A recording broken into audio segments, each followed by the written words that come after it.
Begin with what might have been the biggest comeback and most stunning result of the NBA season. This is OKC with a 25-point lead last night, Legs, at home in a game in which SGA scored 39 and Minnesota sat Anthony Edwards for most of the fourth quarter. Yeah, I mean, it looked like Anthony Edwards was going to be done for the night.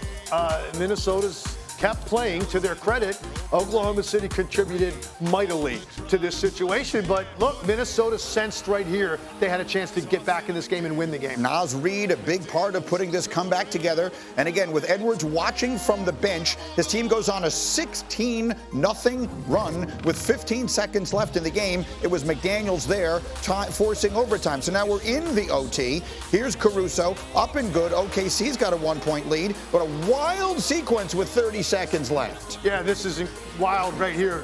Naz Reid drives. I don't know how Lou Dort comes away with this basketball, but he's got to be more aware they're coming from behind as you head up the court. Now, offensive rebound, Naz Reid. Not a lot of contact there, but he gets a late whistle going to the line down one. Makes both. 20 seconds to go. It's a 1-point lead for Minnesota. Here comes SGA. Look at the block from Anthony Edwards. Yeah, give him credit. Mentally staying with it, despite the fact that, as you said, did not have much to do at the end of the game offensively. Stays with it defensively and makes one of the biggest plays probably his career on that end. Minnesota makes 2 free throws, so it's a 3-point game. Here's SGA for the tie, and it's no good. Oh, my God, Minnesota won. They were down as many as 25. They go on a 16-0 run without Anthony Edwards. And despite 39 from SGA, Minnesota gets the win. Startling loss for OKC. Now, let's not overreact. The Thunder still very much in control in the West, as you see. But as we start considering what teams might be the biggest threats to them, the Lakers, who will play a monster game tonight, Luka against the Mavs, are suddenly on the come. They were in 7th place on January 14th. They're 14-4 since then. And in case you missed it, Stephen A. had this to say about the Lakers after their big win against Denver over the weekend. I can't front.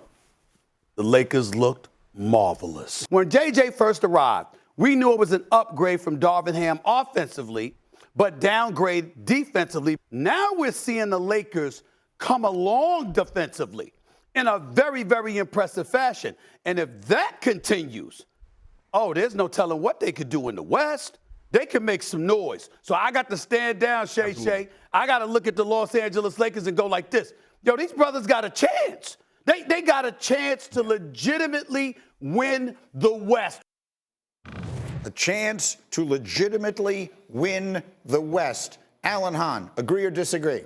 Agree with an asterisk. I think what they've done, especially on Saturday, is they got everyone's attention. They got our attention. We got to see what it could look like, especially when Luka's the quarterback and LeBron James the wide receiver. It's special. But you know what? Who else is paying attention? The whole rest of the league. And everybody else they're playing. And everybody else in the West.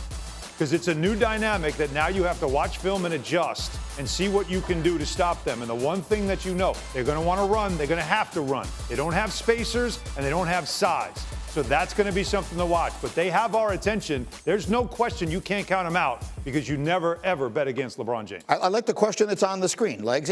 Are the Lakers, in your mind, look, the Thunder are I think I'll use the word prohibitive. I mean, they've been clearly the best team since the ball was first thrown up in October. So let's say the Thunder are clearly the favorite. Are the Lakers the biggest threat? I think I'd have to agree with it now. And look, I think it's actually might be more of an indictment against some of the other teams hovering around the top of the West that they haven't convinced us enough. Denver being the top of that list. They just hit their best stride, right? 9 straight, they're rolling. And then Saturday happens, and they get cold water poured on them, and Jokic completely bottled up, and you're like, and LeBron and Luka look great together, and you're kind of going, okay, wait a second. All right, what about the other teams that have hovered around there? Memphis, have they convinced you? Nope. Has Houston convinced you that they're quite ready with that super young team? None of those teams have. That's what's opened the door for this conversation, but we needed to see something definitive with the Lakers, and we saw it Saturday. Very small sample. Let's see if the consistency is there. Let's see if they can continue to protect Luka defensively. Let's see if they're big enough at times. Like, all those questions have to be answered. But right now, with what you saw on Saturday, they absolutely deserve the right to be in that conversation as the biggest threat to OKC. You're saying the West doesn't have a Boston Celtics, so it's open for someone to grab it. Yes. Between the Lakers, the moves they made, and Golden State and the move they made, the door's open for one of these veteran teams that have guys who have won championships before. Because all those other teams you're naming, other than Denver, they don't have it in their pocket. Denver's the only team that has that experience. Right. We're talking about these really young, really good teams. OKC, really young, really good. Are they ready? Houston, really young, really good. Are they ready? Will they bring in the big veteran during the offseason? We'll worry about that when we get to the summer. Could it be that one of these aging legends, and in this case, I guess we're talking about LeBron and Steph Curry here, find a way to somehow sneak all the way back to a place we thought we had finished seeing them? I do want to be clear on something. I'm not including Oklahoma City in that group. They're in a different place. I'm talking just because they're so much to better. Challenge them. Understood. So that's why, to me, Oklahoma City's on a different level than Denver, Houston, Memphis. Understood. They just are. So So OKC's best players are also so young. they're very young. They're going to have to beat one of them. They are. They're going Right. to have to slay one of these dragons to get there, though. I will say I have a different feeling about this Oklahoma City team at the 1 seed in the West than I did last year. Like last year, even though they had that position most of the season, at no point did you hear me say, yeah, they're going to the finals, they're going to win it. I knew they weren't ready. This team this year has a different feel to me. This looks like the best defensive team I have seen this year consistently night to night. And they're deeper than they've been.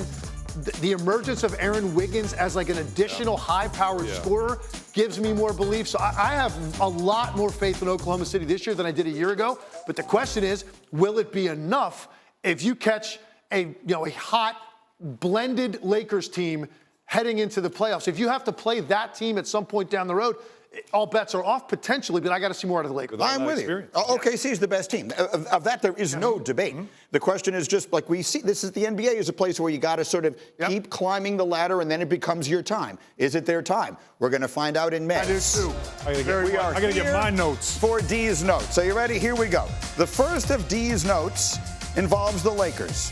So defense was a huge concern for the Lakers. They were 21st in the league in defensive rating before they traded for Luka, and we thought, oh my God, they're going to be so bad at defense now. Hold on. The Lakers in 8 games since that trade are 3rd in defensive rating, 7 points lower than they had been before the trade. Tim Legler, what is your reaction to the first of Deez Notes? Very surprising, honestly, especially when I watched that Charlotte game when Luka was hunted so badly in the fourth quarter of that game, and the Charlotte got whatever they wanted on the weak side of the floor, protecting Luka. But it's been better since. Now, I will say this. We saw Saturday night, very impressive, we all agree. That team and that offense and the way they operate, Denver played in perfectly to what the Lakers did, because Denver takes fewer threes than any team in the league. Their spacing isn't built for the way they took away Jokic.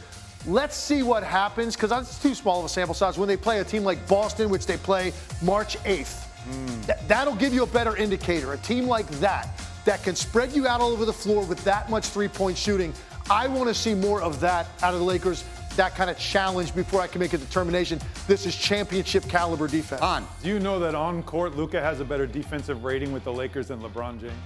Isn't that crazy? It's because it's a small sample size. But one thing that Luka can do to make the defense better is pass the ball to his defensive players. Dorian Finney-Smith talked about how I'm so open right now. He called it butt naked open. That's how open he's been, and he loves that. And what does a guy do when he's getting passes and getting buckets? Plays harder on defense. So you can make your defense better by keeping your defensive players happy. That's something to watch. By the way, butt naked, great reference for Deez Notes segment. Okay, thank you. I will thank you not to belittle Deez Notes. This is a very serious segment. Yes. You're standing right in front of the Deez sorry. Notes. Let America see Deez Notes. We need to see Deez Notes. Here's the second of Deez Notes. Golden State.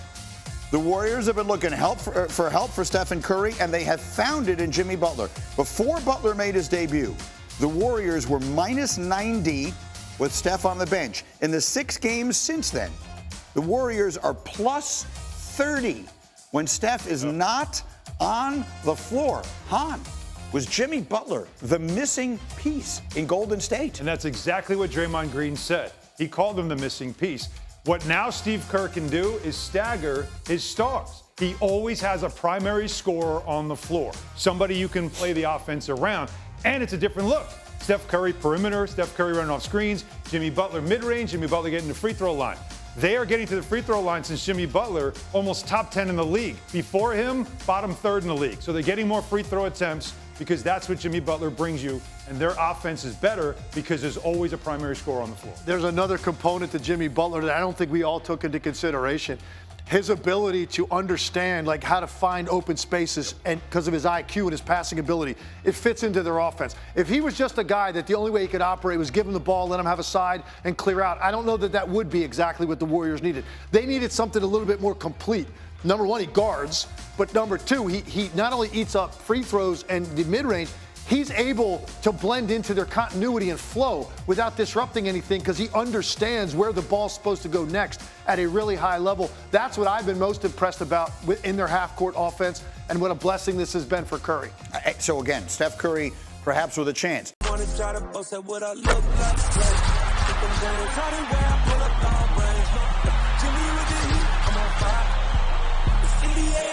NBA